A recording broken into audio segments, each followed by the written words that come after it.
자, 2024년 11월 29번 질문에 대한 해설 강의 진행해 볼게. 일단 29번 내용 같은 경우에는 약간 조금 내용이 어려울 수 있기 때문에 해당 강의를 계속해서 좀 반복적으로 돌려보면서 이 내용을 한번 숙지를 하고 이번 시험에 잘 들어가기를 바랍니다.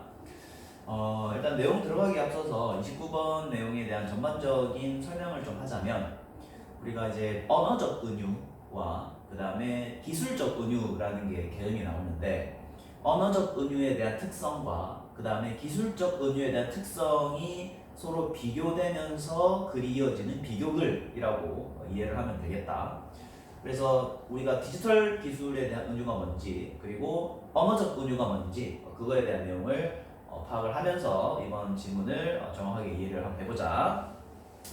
자, 가보자. 29번. 자, 천천히 필기구 들고 잘 따라와. 자, 디지털 테크놀로지 쉽게 끄면 되겠지, 그지? 디지털 기술은 하면 되겠지, 그지? 디지털 기술은 are essentially related to까지 한 번에 끊고, 자, essentially 뜻 적자. 본질적으로, essentially 본질적으로. 자, related to도 한번 좀 적자. 뭐뭐와 관련 있다. 뭐뭐와 관련 있다. 그렇지. 자, 디지털 기술이라는 것은 본질적으로 관련이 있대. 자, 뭐랑 관련이 있다? metaphor. metaphor은 뜻 적어보자. 바로 이게 은유가 되겠지, 그지? 은유. 비유, 은유 다 되겠지. 그래서 디지털 기술이라는 것은 본질적으로 은유랑 관련이 있다라고 얘기를 하는데, 자, but 끊고, 자, but 하지만 digital metaphors, 디지털 은유는 are different from. 자, 이건 수거지, 그치? 끊고 한번 적어보자. 자, different from 해서 뜻은 뭐냐면 뭐뭐와 다르다, 그치? 뭐뭐와 다르다, 이렇게 적어주면 되겠지. 자, 디지털 은유라는 것은 뭐뭐와는 다릅니다. 자, 뭐랑 다르냐면은 linguistic ones, 그죠? 언어적 그것이다, 그지? 그래서 linguistic은 언어적이라고 적어주면 되고, 그 다음에 선생님이 여기다가 원즈에다가 이제 글씨 기울여놨다, 그지? 이탈릭스로 해놨는데, 여기서 원즈가 뜻하는 게 뭘까? 언어적 그것들이니까 여기서 원즈는 가리키는 게 위에 있는 technologies를 가리키겠지. 그치? 이렇게 확인을 좀 해주고. 자, 잠시만. 자, 요거 말고 선생님이 요거 잠깐 정정할게. 정정. 자, 이 원즈는 여기 앞에 있는 요거다, 얘들아. 메타포르겠지, 그지? 그죠? 요게 이렇게 된다. 요거 그지? 요거 정정해야 돼. 자, 디지털 은유라는 것은 뭐와는 다르다. 뭐랑은 다르다? 언어적 은유와는 다르다. 이렇게 되겠지. 어떻게? In important ways. 어떤 중요한 방식으로 라고 되겠지? 방식으로. 그렇죠? 그 중요한 방식으로 우리가 이제 어떤 디지털 은유라는 것은 언어적 은유랑 굉장히 다르다라고 이제 비교글을 시작을 한다, 그지? 자, 그 다음에 좀 쉬울게. 자, 그다음. 자, linguistic metaphor, 언어적 은유라는 것은 are passive, 굉장히 뭐 하냐면은 passive 뜻 적어보자. 수동적인.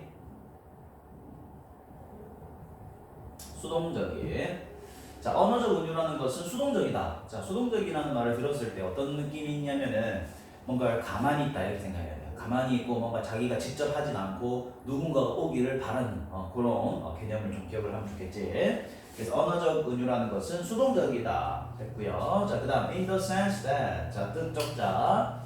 뭐뭐라는 점에서. 그치?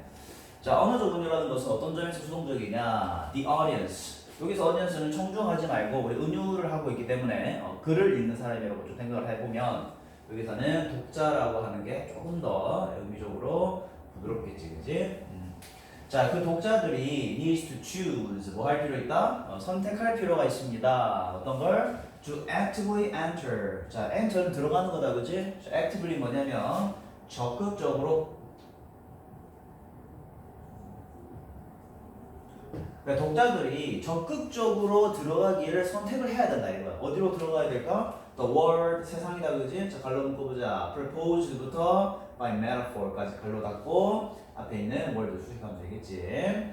자 어떤 세계로 독자가 직접 뛰어 들어야 돼. 근데 그 세계는 자 propose는 뭐냐면 제안된 자 뭐에 의해서? by metaphor 은유에 의해서. 자 이게 무슨 말이냐면 잘 들어봐.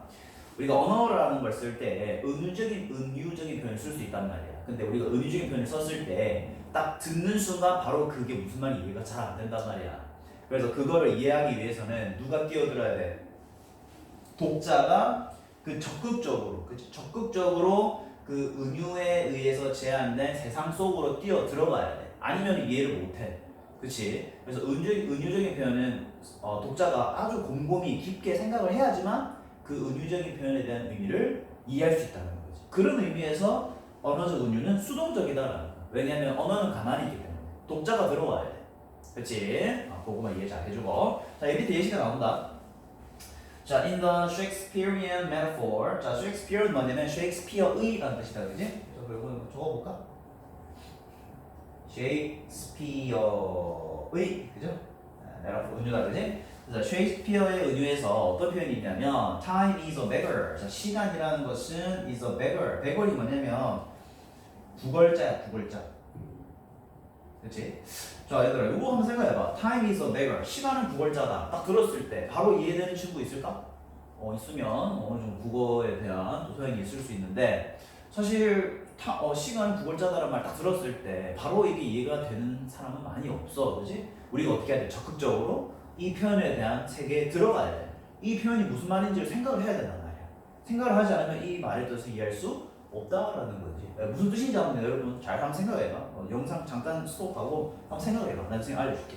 자, 어쨌든 자 시간이라는 것은 구걸자다라는 셰익스피어의 의미에서 the audience 그 독자는 is unlikely to. 자, 이거는 우리가 이제 on이 붙어봐야 되지, 얘들아, 그죠?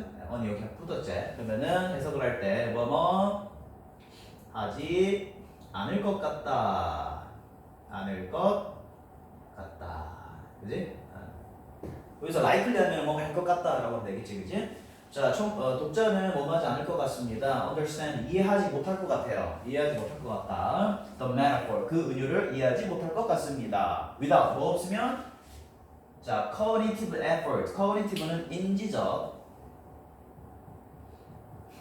인지적 노력과 적게 인지적 노력이 없으면 그 은유를 이해하지 못할 것 같다. 맞지? 뭐 생각을 안 하면 이해 못한단 말이야. 그 다음에 또 뭐 없으면 and 그리고 뭐가 없으면 자 further engaging 요 하나씩 끊어볼게. further 끊고 engage 끊고. 자 further는 뭐냐면 추가적인. 자 engage 원래 동사에서 왔다 얘들아. 근데 이제 engaging 동명사로 썼기 때문에 끌어들이는 것 이렇게 하자. 끌어들이다만 적을게. 그래서 끌어들이는 건 뭐냐면 이런 거야. 우리가 어떤 한 표현을 이해하기 위해서는 다른 무언가에 대한 책을 갖고 온다 이 말이지. 끌어들인다.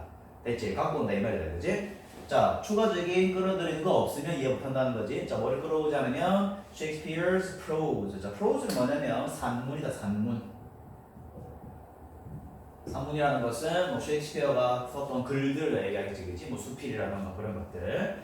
그래서 셰익스피어의 어떤 추가적인 산문을 끌어들이는 거 없이, 그치? 셰익스피어가 다른 많은 작품을 썼잖아. 그거를 끌어들이는 거 없이, 그리고 또 인지적인 노력이 없이는 그 은유를 독자는 이해하지 않을 것 같다. 못한다 이거야. 그러면은 독자가 그 은유를 파악하기 위해서는 거기로 들어가야 된다는 거지, 맞지? 그래서 이 언어적 은유라는 것은 굉장히 수동적이다. 이 언어는 그 자리에 그대로 있다는 거야. 청중은 거기 들어가야 되겠지. 근데 언어라는 그 자체는 그 자리에 그대로 머물러 있다 이거지. 됐지? 자, 그럼 이제 여기까지 은유적인 표현을 이해를 하면 되겠고, 그 다음에 자, technological metaphor 기술적 은유는 자 칼로 묶어야 되겠지. On the other hand 반면에 자, 얘들아 반면이라는 거 뭐야? 반대되는 말이 나오겠지, 그지? 자, 기술적 은유라는 것은 반면에 are 어떻다? active 굉장히 뭐하다? 적극적이다. 이거 좀 적어볼까? 적극적이다. 그치? 자, 때로는 자, imposing이 뭐냐면 요거는 강요적입니다. 강요하는, 강요하다가 좋죠. 그러니까 적극적이면 심지어는 강요를 한다는 거야, 우리한테. 그치? 언어적 은유라는 것은 가만히 있는 수동적이라는 거라고 했지. 근데 기술적인 은유라는 것은 굉장히 적극적이고 때로는 강요를 한다. 그지? 자, 또 그다음 가정표현 또 나왔지? In the sense that 어떠한 의미로서 이 말이야, 그지? 이 표현 위에 나와 있다 얘들아. 위에 잘 찾아봐. 여기 있지, 그지? 자, 뭐 말하는 점에서 강요하다 또는 적극적입니다. 자, 어떤 점이냐면은 자, 데이 요거 체크하자 얘들아. 데이가 먼저 가리키는 거. 자, 이 데이가 가리키는 것은 바로 위에 있는 기술적 은유를 표현한다. 잘 체크하고. 자, 그것들, 즉 기술적 은유라는 것들은 are realized, 실현이 됩니다. 자, 깨닫다 하면 안 된다 얘들아. 실현되다. 그치? 자, 기술적 은유는 실현됩니다. 어떻게 실현되냐면 자, digital artifacts, 자, 디지털 인공물이라고 하죠. 인공물. 쉽게 말하면 디지털 물체라고 생각하면 됩니다. 물체. 디지털 물체 속에서 실현이 된다. 자, 갈로 묶어보자 얘들아. 때부터 things 해서 저 끝까지 해야 되겠네. 끝까지 해서 앞에 인공물을 꾸며주고 자, 이 디지털 인공물에서 실현이 되는데 이제 그 인공물이 뭐냐? 그 are. 자, 그 인공물들은 또 나왔다 얘들아. actively. 적극적으로, 그지? actively, 적극적으로 doing things, 어떤 행동을 취합니다. 어떤 것들을 합니다. 이렇게 되겠지. 그치? 것들을 하고 있습니다. 그런 인공물이다. 그치? 자, 근데 그게 뭐 하면서 콤마 찍고 ing, 그죠? 항상 나오는 거. 콤마 찍고 ing, 뭐뭐 하면서 이렇게 되겠지. 그치? 자, forcefully는 뭐냐면 이것도 강압적으로 자, 이 인공물들은 어떤 행동을 굉장히 적극적으로 하는데 자, 뭐 하면서 강압적으로 바꾸면서 그치? 얘네 직접 막 바꾸는 거야. 뭐를? users meaning horizon, 그치? user는 사용자다, 그치? 사용자들의 meaning은 의미다, 그치? 사용자들의 의미. 자, horizon은 뭐냐면 지금 파란색 나네. 파란색으로 하면 되겠지. 이거는 수평선 또는 지평선이라는 말이 있는데 여기서는 은유적인 표현으로 조금 적어야 되니까 여기다 적어주고 관로 묶어서 어떻게 정하냐면 범위라고 적어. 범위. 이렇게 우리가 수평선, 지평선이라고 하면은 저기 이렇게 쫙 이제 그지 물을 밑으로 하는 쫙 있는 그지 쫙 선을 그걸 말하잖아. 지평선도 마찬가지고 땅쫙그 선을 말하는 거죠, 그지? 근데 이제 그 사용자의 의미 수평선, 지평선 즉 범위를 바꾸면서, 그지? 그러니까 사람들이 이해할 수 있는 그 범위가 존재한단 말이야. 지평선이 존재한단 말이야. 근데 그걸 이제 바꿔버리는 거야. 누가? 디지털 은유가 자기가 직접 바꾸는 거야. 요거 이제 예시를 제가 나중에 적어줍니다. 이렇게 일단 정리를 하면 되겠지. 해석은 이렇게 하면 깔끔하다, 알겠지? 자, 그래서 일단 위쪽에는 언어적 은유 나왔고, 그 다음에 여기 두 번째 밑에부터는 기술적 은유 나왔다라는 점 다시 한 번 더 해석 계속 돌려보면서 무슨 말인지 이해해야 된다. 자, 그 다음 세 번째 거 보자. 지금 29번 문제는 모의고사 문법 문제로 나왔기 때문에 약간 내용이 어려울 수는 있어. 근데 이 글은 굉장히 명확하다. 언어적 비유와 기술적 비유, 즉 은유다, 그지? 언어적 은유와 기술적 은유의 차이점을 나타내는 그런 글이기 때문에 비교 글로서 그렇게 이해를 좀 하면서 가자. 자, 그 다음. 자, 세 번째. 자, 기술적, 요 크리에이터는 얘들아, 우리 뭐 이렇게 정도 되겠지. 기술적 만듦이 또는 창작자가 되겠지. 기술 창작자. 뭔가를 만드는 사람이 있을 거 아니야, 그지? 뭔가 기술적으로 만든 사람. 그래서 그걸 technological creator. 그래서 기술적 창작자는 cannot generally afford to까지 좀 끊어주고, 자, generally는 뭐냐면 되게 일반적으로 하면 되겠지. 자, 되게 일반적으로 자, afford to는 뭐냐면 뭐뭐 할 여유가 있다. 여유가 있다. 그렇지. 근데 cannot이야, cannot. 기술적 창작자는 여유가 있다, 없다? 여유가 없다 라는 뜻이지. 어떤 여유가 없을까? require, 요구할 여유가 없다. 누구에게? their potential audience 그들의 잠재적인 독자들에게 요구할 여력이 없다. 야 이거 좀 해주라, 저거 좀 해주라 라고 할 수 있는 여유가 없다는 거야. 자 이거 좀 체크하고 넘어가자. 자 require이 나온다. 그러면 여기에 목적어 자리 나오고 그 다음에 뒤에 투부정사까지 그죠? 오형식이다 그지? 오식까지 펴주면 좋겠네. 자 그들의 잠재적인 독자들에게 요구할 여유가 없다. 뭐 하라고? To wonder. 자 wonder가 뭐냐면 궁금해하다. 생각해보게 하는 거지, 그지? 궁금해하다. 그지? 독자들에게 야 너 이거 좀 너 이거 좀 궁금해해봐. 이렇게 요구할 여력이 없다는 거야. 뭐를 궁금해해야 될까? How 어떻게 그 은유가 작동하는지, 그죠? How the metaphor works, 그죠? works는 작동하다. 아까 우리 앞에 그 시간은 구걸자다. 그거 이제 생각나서 얘기해 줄 텐데. 시간은 구걸자다라는 거를 딱 던졌을 때 이거는 독자들이 깊이 생각하지 않으면 이 말은 영영 이해를 못하고 넘어가는 거야. 그지? 왜냐면 언어적 은유라는 것은 주동적이라고 했잖아. 독자가 직접적으로 뛰어들지 않으면 그건 아무도 몰라. 그치? 근데 기술 창작자들은, 그치? 기술 창작자들은 그들의 잠재적인 독자들에게 고민 좀 해봐라. 궁금해 해봐라. 어떻게 그 은유가 작동할까? 이 뜻이 뭘까요? 라고 궁금해 하도록 요구할 수 있는 여유가 없다는 거야. 왜? 빨리 기술을 팔아야 되니까. 그거 사용자들이 고민하고 있으면 그거 기술 쓰냐? 안 쓰지. 딱 봤을 때 이거 이 뜻이구나. 바로 써봐야지. 이렇게 만들어야 사람들이 기술을 많이 쓰는 거지. 시간은 구걸자다. 이렇게 뭔가 은은하게 이렇게 비유를 써버리면 오히려 기술 창작자들은 사용자들이 쓰겠냐고 안 쓰지. 그러니까 그렇게 할 여유는 없다라는 거야. 그래서 normally 일반적으로는 the selling point 매력점은 이거 매력점. 일반적으로 매력점은 뭐냐면 이제 그 기술적 은유에 대한 얘기죠. 기술적 은유의 매력점은 뭐냐면 the usefulness of the technology, 그죠? usefulness는 뭐냐면 useful은 유용함이다. 유용성이죠, 유용성. 뭐의 유용성이다? The technology. 그 기술의 유용성이라는 것이 어떻다? is obvious. 굉장히 명확하다라는 거죠. 명확하다. 명확한. 어떻게? At first glance. 요거는 표현이다 얘들아. 좀 적어보자. 첫눈에. 그치? 첫눈에 딱 봐도 그 유용성이 딱 보이는 거야. 그래서 그게 이제 어떻게 보면 그 기술의 은유의 매력점이 되겠지. 그치? 그래서 그 기술의 유용성이 첫눈에 딱 봐도 너무 명확하다는 게 매력점이라는 거야. 그래서 기술 창작자들은 잠재적인 독자들에게 고민하라. 궁금해해라. 야 어떻게 그 은유가 작동할까? 라고 요구할 수 있는 여유가 없다는 거야. 그냥 바로바로 보여줄 수 있도록 야 이거 유용하겠는데? 야 이거 무슨 말인지 알 것 같아. 이렇게 된다. 됐지? 자 근데 또 반면에 또 비교군인 거죠. 또 반면에 셰익스피어는 is beloved. 이거는 사랑받다 라고 하면 되겠지? 수동태니까.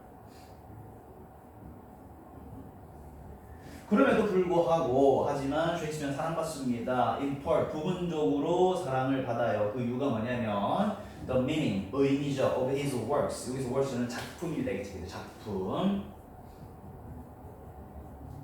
셰익스피어 작품의 의미가 뭐기 때문에 is not immediately obvious. 그쵸? is not은 아니다 그러지? 자 뭐가 아니다? 자 immediately 말하면 즉각적으로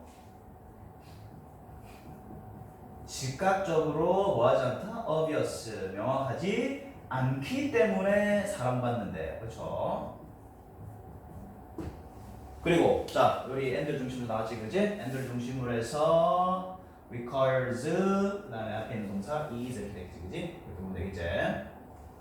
그래서 셰익스피어의 작품의 의미가 즉각적으로 명확하지 않단 말이야. 시간은 구월자다 딱 들었을 때 즉각적이냐고 그렇지 않잖아. 생각을 해봐야 된단 말이야. 그렇기 때문에 셰익스피어가 사랑을 받는 거야. 왜? 그 말을 생각을 해봐야지. 사람은 또 생각을 하면 재미를 느낀단 말이야. 그치? 자 그리고 또 뭐한다? 그의 작품의 의미는 뭐한다? 요구하기 때문이다.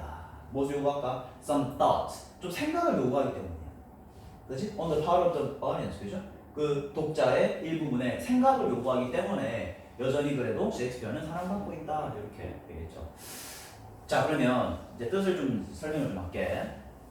아까 우리 시간은 구걸자다라는 그 언어적 은유는 뭐냐면 얘들아 구걸자가 도대체 어떤 사람이야? 돈을 계속 달라고 하는 사람이지. 근데 혹시나 뭐 경험해본 친구 있나 모르겠는데 구걸자들에게 돈을 주면 만족하고 갈까요? 아니면 더 달라고 할까요? 더 달라고 합니다. 그 말은 즉슨 뭐냐면 시간은 구걸자다. 즉 시간은 써도 부족하다. 시간은 항상 부족하다는 뜻이야. 그래서 이런 의미를 바로 이해할 수 있는 친구가 몇 명이냐는 거야.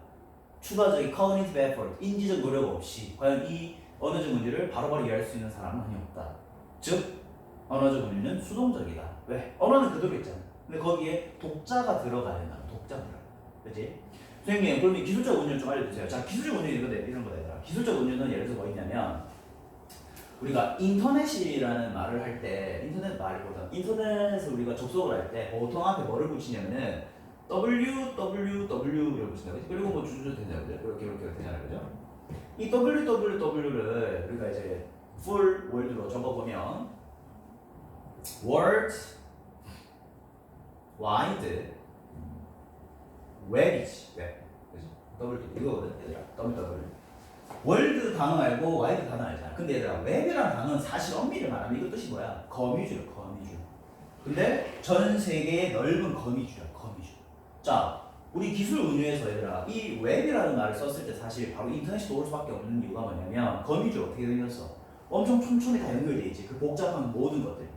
그래서 이 웹이라는 단어 딱 쓰는 순간 모든 걸 다 연결시켜 주는구나 라는 이 기술적 비유가 들어간단 말이야. 그래서 이거 사용자를 딱 봤을 때 웹? 이거 유용하겠는데? 라는 생각을 바로 할 수 있단 말이야. 그러니까 이 기술적 은유의 매력은 뭐다?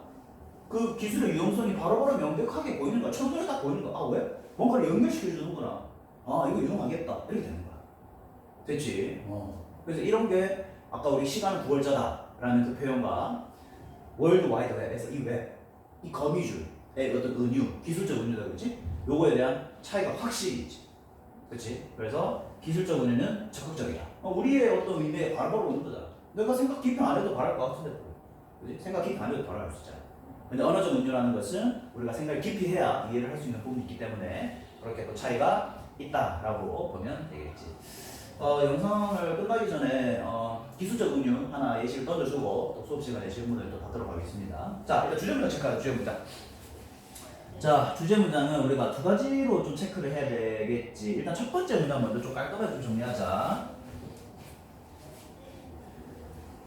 선생님이 아까부터 이 글에 대한 큰 틀을 먼저 얘기를 했잖아. 이 글은 뭐다? 기술적 은유와 언어적 은유의 차이를 말하는 비교글이기 때문에 첫 번째 문장을 꼭 체크해야겠지. 요 부분, 그지? 요 부분까지 꼭 체크해야 된다. 꼭 체크해야 된다. 여기까지 꼭 체크해야 된다.